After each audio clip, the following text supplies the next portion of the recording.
Recording in progress.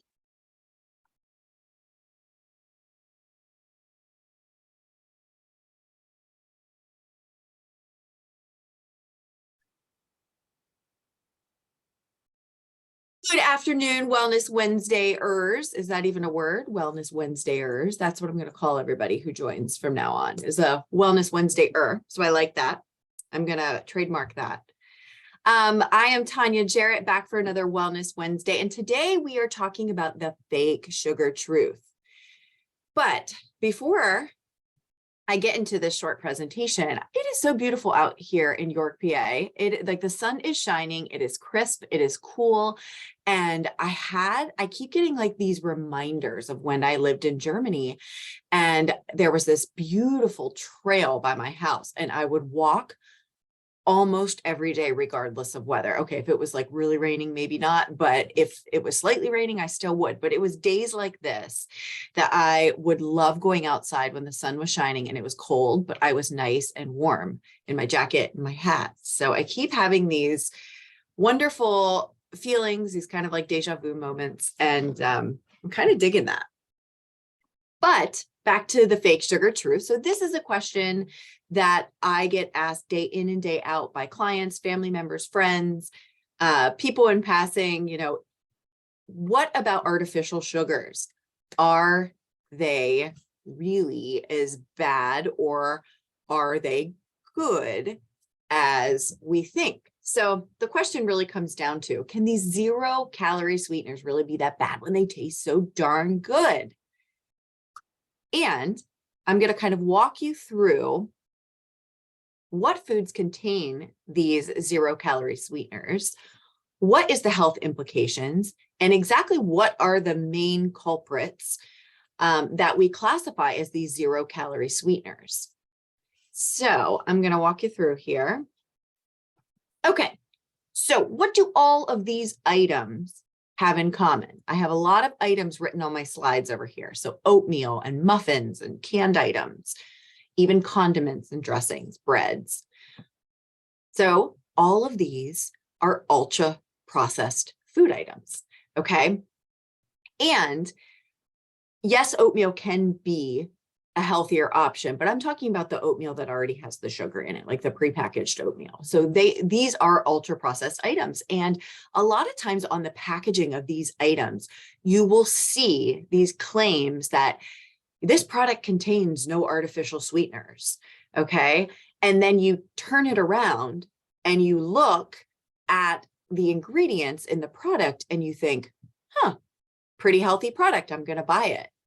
But from a consumer perspective, a lot of times we just don't recognize the names, okay? So these fake sugars or artificial sugars hide in our food items as many, many different names that most consumers don't even realize are fake sugars.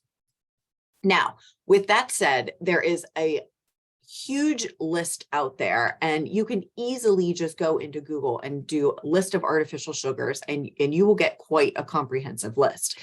But there are some main guys that I'm going to talk about today. But I want to talk a little bit about the health paradox. So the food industry, when we look at the food industry as a whole, they say that these sugar substitutes really help people manage their weight and reduce the intake of added sugars. But studies suggest that these fake sugars also have an unexpected health effect on your gut and your metabolism and your food cravings, and they even promote insulin resistance, believe it or not. So a lot of times when we think diabetics would naturally drink diet soda.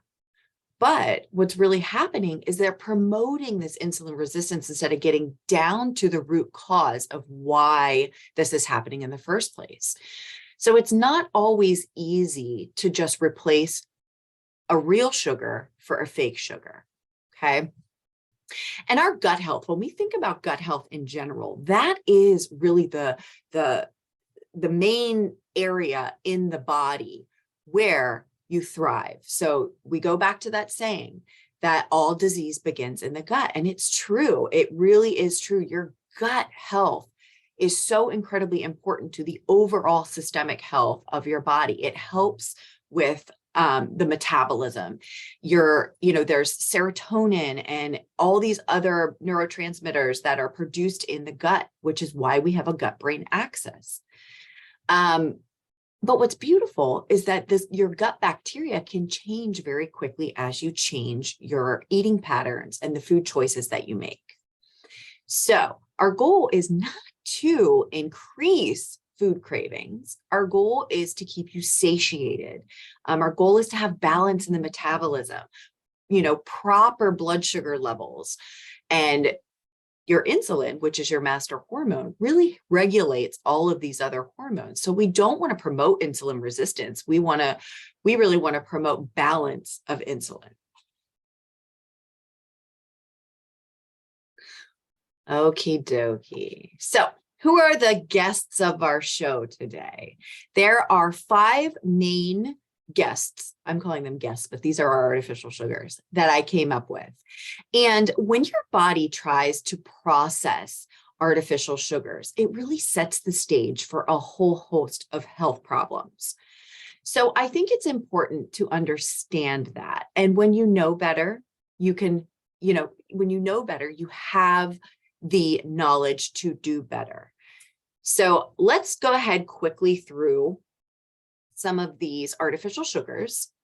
And I have to just preface this with, I might butcher the first word, but so in nutrition, we call this first one, this asulfame potassium. We usually just say ACE-K. That's what we usually call it because it is a very long word. But this is a completely synthesized sugar, okay? It is a potassium salt that contains methylene chloride, okay? And that is a known carcinogen. But guess what? This ACE-K is found in so many different foods. And this can really disrupt your metabolism and your thyroid, which will eventually lead to excess weight gain. So I encourage you to start looking at the products you buy. Let me give you a little hint. There are some milk products that contain this, okay?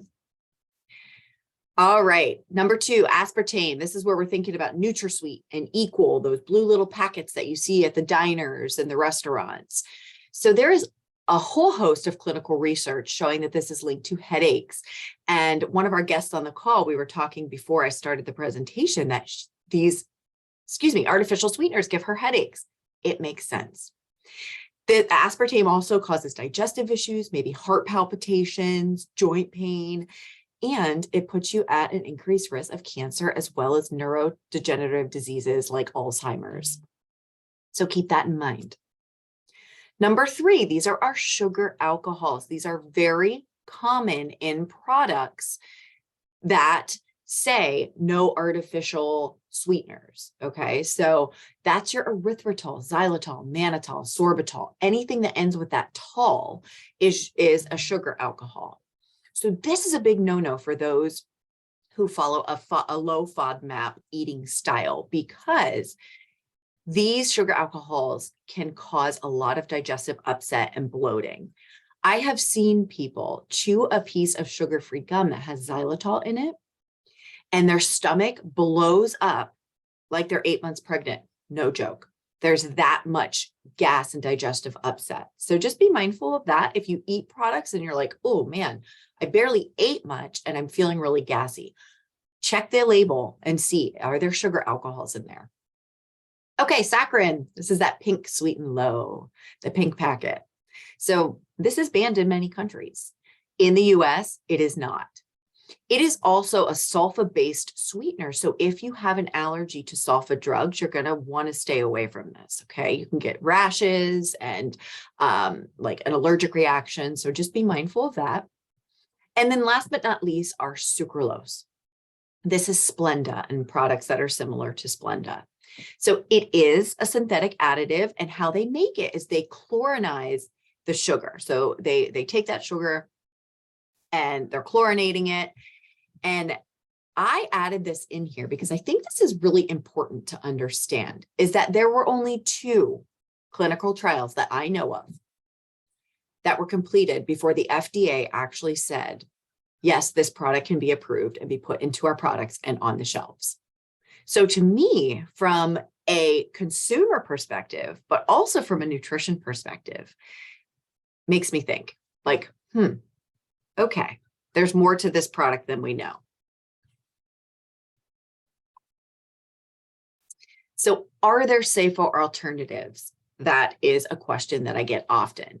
And the answer is yes. There are not many safer alternatives.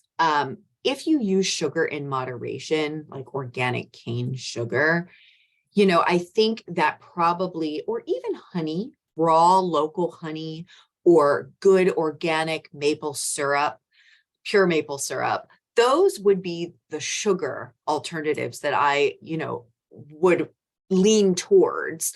I don't use cane sugar very often unless I'm baking. But as far as artificial, and I don't even want to say this is an artificial sweetener, it would be just an alternative, a 0-calorie sweetener. And I think that you probably know where I'm going with this. And I would say yes, stevia. But what's important to understand about stevia is that you don't want the stevia that has added sugar alcohols to it or added maltodextrin in it, okay? Because there are many stevia brands like your Truvia that have extra added things in it. It's not just stevia. So be mindful of that. And a lot of times this maltodextrin is genetically modified. Okay. It comes from corn. So it's genetically modified. And we just need to be very mindful that we're not eating a whole host of genetically modified products. But stevia is an herb. So it would be more on the natural side. And especially if you're getting high quality pure stevia. But remember, stevia is about 300 times sweeter than table sugar. So you have to play around with it so that you don't overpower your tea or your coffee or your baking item. My favorite, and if you'd like to write this down, my favorite stevia is the Body Ecology Liquid Stevia. And I do believe that that is probably one of the cleaner options on the market. So if stevia is something that you feel like you'd like to add in, or you're using it, but you want a better brand, I would go for that. Haha. So what to do? You're using all these artificial sugars and you're like, oh no, what am I going to do without my Diet Coke? Or what am I going to do without my fake maple syrup with sugar alcohols in it? Or my Splenda?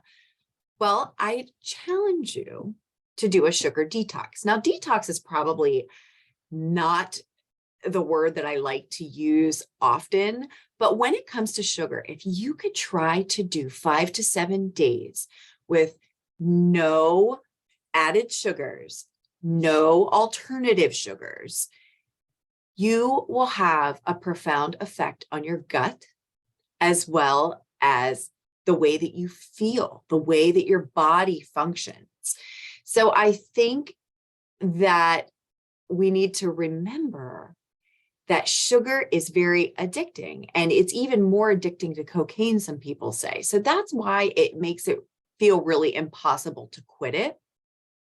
But I do challenge you to do this. And I just want to kind of run through a few steps on like, okay, how to do this, how to shift your mindset from using artificial sugars or, actual sugars in foods like I have written on the slide here.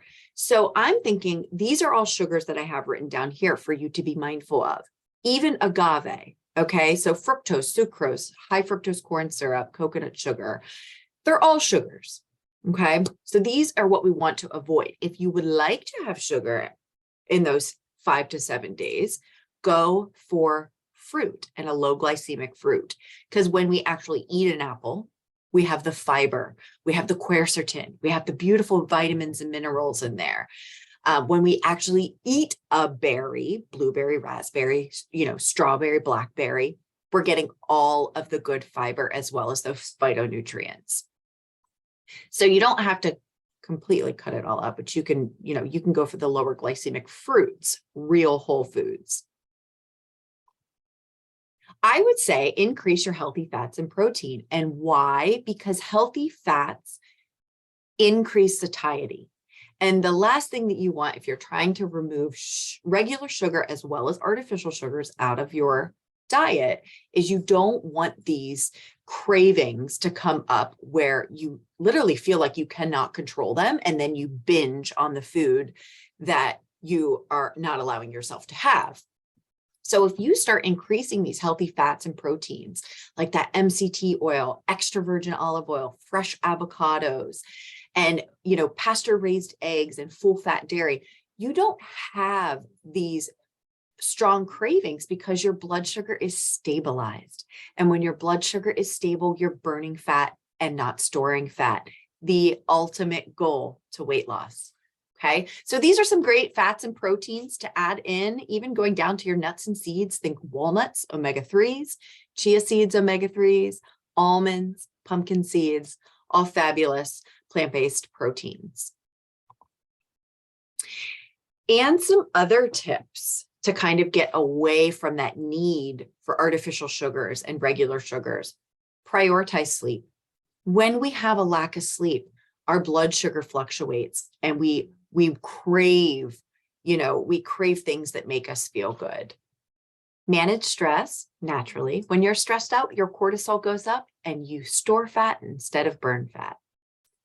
Move your body, getting rid of all of that extra glucose in your system, increasing those endorphins that make you feel good, like you just accomplished something great that day.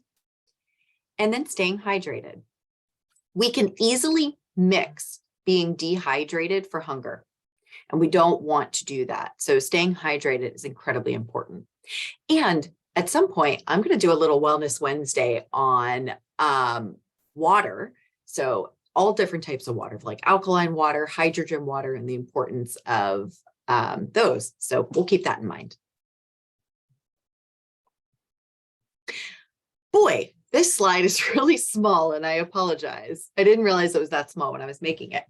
But there's some other tips to managing that need for sugar. So when it comes to medicinal mushrooms, so those are your adaptogens like the cordyceps and reishi and maitake and shiitake.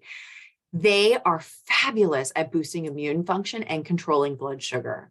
Okay. They also help you adapt to stress, is why they're called adaptogens. You can get these in many ways. Coffee, they have adaptogenic coffee, mushroom tea. You can buy shiitake mushrooms and make a stir fry. There's many ways to get these benefits of these medicinal mushrooms. I also love moringa, and I like to drink moringa tea. Moringa tea is fabulous for inflammation. This is like really, these 4 items are really what I call superfoods because they have so many benefits to the human body. Also, that moringa balances blood sugar and it helps your liver and all of those natural detoxification pathways.